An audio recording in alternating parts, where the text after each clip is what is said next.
জানিয়ে দিব এই মুহূর্তে আমাদের হাতে এসেছে বাংলাদেশের গুরুত্বপূর্ণ আপডেট সংবাদের শিরোনাম। শুরুতেই থাকছে একটি চাঞ্চল্যকর প্রতিবেদন। ওসমান হাদি হত্যাকাণ্ড, অর্থের সূত্রে মাস্টারমাইন্ডের সন্ধান, 127 কোটি টাকার লেনদেন ঘিরে নতুন চাঞ্চল্য। এ নিয়ে থাকবে বিস্তারিত প্রতিবেদন, তাই সম্পূর্ণ ভিডিও জুড়ে আমাদের সাথেই থাকুন। সব শেষে জানিয়ে দিব 30 আসন নিয়ে জামায়াতের সঙ্গে গেল এবারে এনসিপি। এতক্ষণে শুনছিলেন হাতে থাকা আপডেট সংবাদের শিরোনাম, এবারে বিস্তারিত। তবে তার আগে অনুরোধ রইল ভিডিওটিতে একটি লাইক এবং কমেন্ট করে জানিয়ে দিন ভিডিও সম্পর্কে আপনার মূল্যবান মতামত। আরও জানিয়ে দিন ভিডিওটি কোথা থেকে দেখছেন বা কোন জেলা থেকে দেখছেন। ওসমান হাদি হত্যাকাণ্ড, অর্থের সূত্রে মাস্টারমাইন্ডের সন্ধান, 127 কোটি টাকার লেনদেন ঘিরে নতুন চাঞ্চল্য। ওসমান হাদি হত্যাকাণ্ডকে ঘিরে নতুন নতুন তথ্য সামনে আসছে। আইনশৃঙ্খলা বাহিনীর তদন্তে ধীরে ধীরে উন্মোচিত হচ্ছে এই হত্যাকাণ্ডের পরিকল্পনা, বাস্তবায়ন এবং অর্থনৈতিক যোগসূত্র। সাম্প্রতিক সময়ে ভারতে হত্যাকারীর 2 সহযোগী আটক হওয়ার পর তদন্ত নতুন গতি পেয়েছে। এই তথ্য নিশ্চিত করেছেন ডিএমপির অতিরিক্ত police commissioner S M. Mohammad Nazrul Islam. তিনি জানান, ওসমান হাদি হত্যাকাণ্ডটি ছিল সম্পূর্ণ পূর্ব পরিকল্পিত। এই ঘটনার পর মূল অভিযুক্ত ফয়সাল করিম ময়মনসিংহের হালুয়াঘাট সীমান্ত দিয়ে ভারতে পালিয়ে যায়। ভারতের মেঘালয় রাজ্যে অবস্থানকালে তার 2 সহযোগীকে স্থানীয় পুলিশ আটক করছে। বাংলাদেশ পুলিশ ইতিমধ্যে এই বিষয়ে ভারতের সংশ্লিষ্ট কর্তৃপক্ষের সঙ্গে যোগাযোগ রাখছে। তদন্ত সংশ্লিষ্ট সূত্র জানিয়েছে, এই হত্যাকাণ্ডের সঙ্গে জড়িত মোট 6 জন আসামি আদালতে স্বীকারোক্তিমূলক জবানবন্দি দিয়েছে।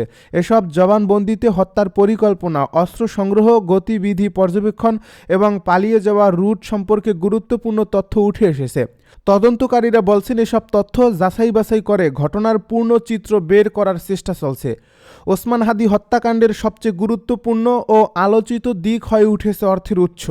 সিআইডির তদন্তে দেখা গেছে, প্রধান শুটার ফয়সাল করিমের নামে থাকা ব্যাংক অ্যাকাউন্টগুলোতে অস্বাভাবিক পরিমাণ লেনদেন হয়েছে। তদন্তে পাওয়া তথ্য জানা যায়, ফয়সাল করিমের নামে মোট 53টি ব্যাংক অ্যাকাউন্ট রয়েছে। গত কয়েক বছরে এসব অ্যাকাউন্টে প্রায় 127 কোটি টাকার লেনদেন হয়েছে বলে প্রাথমিকভাবে নিশ্চিত হওয়া গেছে। একজন কথিত ভাড়াটে শুটারের নামে এত বিপুল পরিমাণে অর্থ লেনদেনের হওয়া তদন্তকারীদের বিস্মিত করছে। বিশেষ করে ওসমান হাদি হত্যার আগের সময়টাতে এসব অ্যাকাউন্ট হঠাৎ করে অত্যন্ত সক্রিয় হয়ে ওঠে। হত্যাকাণ্ডের ঠিক আগ মুহূর্তে কয়েকটি অ্যাকাউন্ট থেকে একাধিক দফায় বড় অঙ্কের টাকা জমা পড়ার তথ্য পাওয়া গেছে। তদন্ত সংশ্লিষ্ট কর্মকর্তারা বলছেন, এই লেনদেনগুলো স্বাভাবিক কোনো ব্যবসায়িক কার্যক্রমের সঙ্গে সামঞ্জস্যপূর্ণ নয়। একজন পলাতক আসামির অ্যাকাউন্টে এত বিপুল অর্থ আসা মানি লন্ডারিং বা অপরাধমূলক অর্থ লেনদেনের ইঙ্গিত দিতে পারে। এ কারণে শুধু হত্যাকাণ্ড নয়, আর্থিক অপরাধ হিসেবেও বিষয়টি খতিয়ে দেখা হচ্ছে।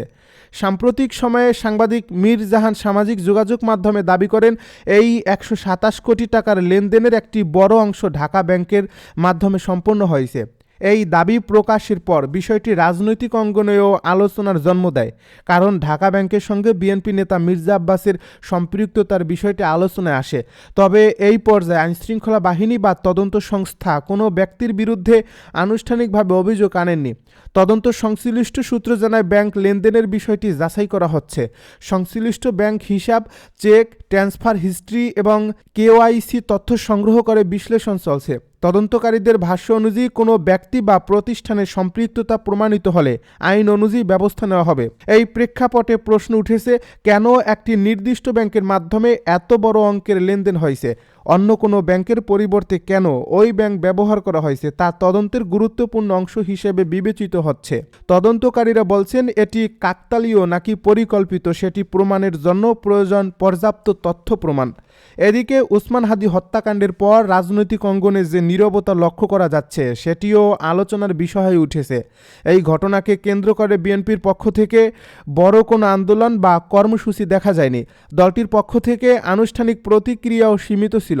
রাজনৈতিক বিশ্লেষকেরা বলছেন, এই নীরবতা নানা প্রশ্নের জন্ম দিয়েছে। কিছু সূত্রের দাবি, ওসমান হাদির পক্ষে আন্দোলন অংশ নেওয়ার কারণে দলীয় পর্যায়ে কিছু নেতাকর্মী চাপের মুখে পড়েছেন। যদিও এ বিষয়ে দলীয়ভাবে কোনো আনুষ্ঠানিক বক্তব্য দেওয়া হয়নি, তবে রাজনৈতিক মহলে বিষয়টি নিয়ে আলোচনা অব্যাহত রয়েছে। তদন্তকারীরা মনে করছেন এই হত্যাকাণ্ড শুধু একটি ব্যক্তিগত শত্রুতা বা একক ঘটনার ফল নয়, বরং এর পেছনে থাকতে পারে রাজনৈতিক হিসাব, ক্ষমতার দ্বন্দ্ব এবং আর্থিক স্বার্থ। ওসমান হাদি ঢাকা ৮ আসনের সম্ভাব্য প্রার্থী ছিলেন এবং এলাকায় তার রাজনৈতিক সক্রিয়তা ছিল। এই বিষয়টিও তদন্তের আওতায় রাখা হয়েছে। আইনশৃঙ্খলা বাহিনীর কর্মকর্তারা বলছেন, তারা কোনো চাপ বা প্রভাবের কাছে নতি স্বীকার না করে তদন্ত চালিয়ে যেতে প্রতিশ্রুতিবদ্ধ। ফয়সাল করিম বর্তমানে পলাতক থাকলেও তাকে গ্রেপ্তারের জন্য আন্তর্জাতিক সহযোগিতার পথ খোলা রাখা হয়েছে। ভারতে আটক সহযোগীদের জিজ্ঞাসাবাদে নতুন তথ্য পাওয়ার আশাও করা হচ্ছে। বিশ্লেষকদের মতে, যদি তদন্তে অর্থের উৎস এবং পরিকল্পনাকারীদের চিহ্নিত করা হয়, তাহলে এই হত্যাকাণ্ডের প্রকৃত পেছনের শক্তিগুলো সামনে আসবে। তবে একই সঙ্গে তারা আশঙ্কা প্রকাশ করছেন, রাজনৈতিক সংবেদনশীলতার কারণে তদন্ত প্রক্রিয়া জটিল হয়ে উঠতে পারে। ওসমান হাদি হত্যাকাণ্ড এখন আর শুধুমাত্র একটি ফৌজদারি অপরাধ হিসেবে সীমাবদ্ধ নেই। এটি পরিণত হয়েছে রাজনীতি, অর্থ এবং অপরাধের জটিল এক অনুসন্ধানে। তদন্তের ফলাফল দেশে রাজনৈতিক পরিবেশ ও আইনশৃঙ্খলা পরিস্থিতির উপর গুরুত্বপূর্ণ প্রভাব ফেলতে পারে বলে মনে করছেন সংশ্লিষ্টরা। ৩০টি আসন নিয়ে জামায়াতের সঙ্গে গেল এনসিপি। জামায়াতে ইসলামী নির্বাচনী জোটে আনুষ্ঠানিকভাবে যোগ দিয়েছে গণ অভ্যুত্থান থেকে উঠে আসা তরুণদের দল জাতীয় নাগরিক পার্টি। দলটির নেতাদের একাংশের আপত্তির মুখেই ৫ দিন আলোচনার পর রোববার জোটে যোগদানের ঘোষণা দেওয়া হয়। বিএনপির জোট থেকে বেরিয়ে আসা এলডিপি নতুন জোটটিতে যোগ দিয়েছে। এর ফলে জামায়াতের নেতৃত্বাধীন এই জোটটিতে দলের সংখ্যা বেড়ে হল ১০। জোটের দায়িত্বশীল সূত্র জানায়, এরই মধ্যে জোটভুক্ত দলগুলোর মধ্যে আসন বন্টন হয়েছে। এনসিপি ৩০ আসনে প্রতিদ্বন্দ্বিতার শর্ত মেনে নিয়েছে। চরমোনাই পীরের নেতৃত্বাধীন ইসলামী আন্দোলনকে ৩১ আসন এবং মামুনুল হকের নেতৃত্বাধীন বাংলাদেশ খিলাফত মজলিসকে ১৩ আসন দেওয়া হয়েছে। তবে দল দুটি এতে সন্তুষ্ট নয়, তারা আরও বেশি সংখ্যক আসনে প্রার্থী দেবে। সূত্র আরও জানায়, আসন সমঝোতা না হওয়া আনুষ্ঠানিকভাবে যোগ দেয়নি এবি পার্টি। দলটিকে ৩টি আসন ছাড়তে রাজি হয়েছে জামাত। তবে এবি পার্টি অন্তত ১০টি আসন চায়। আসন না পেয়ে বিএনপি ছেড়ে আসা লেবার পার্টি সহ কয়েকটি দলকে জামায়াতও আসন দেয়নি।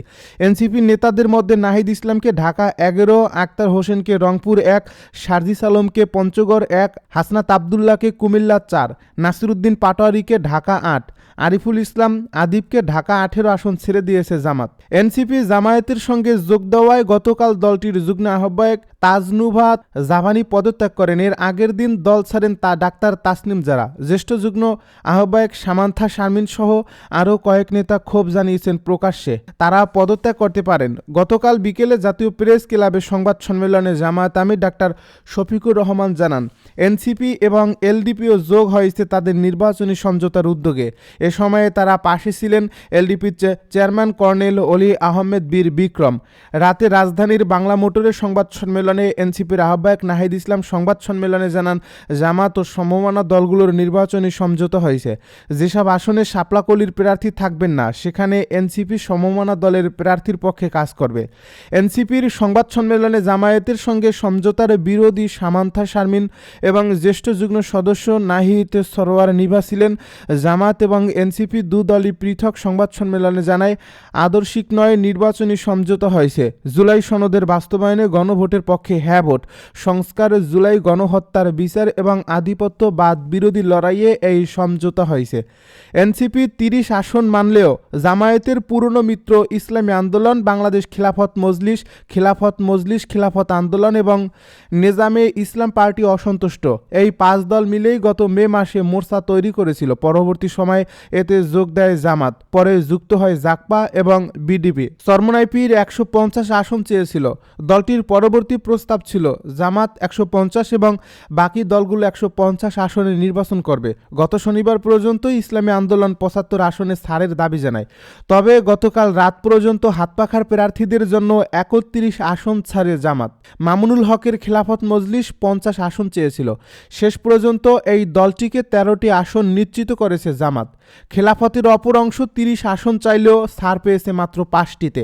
নেজামে ইসলাম এবং খেলাফত আন্দোলনকে ২টি করে আসন ছেড়েছে। জাকপা এবং বিডিপিকে ১টি করে আসন ছাড়ে জামাত।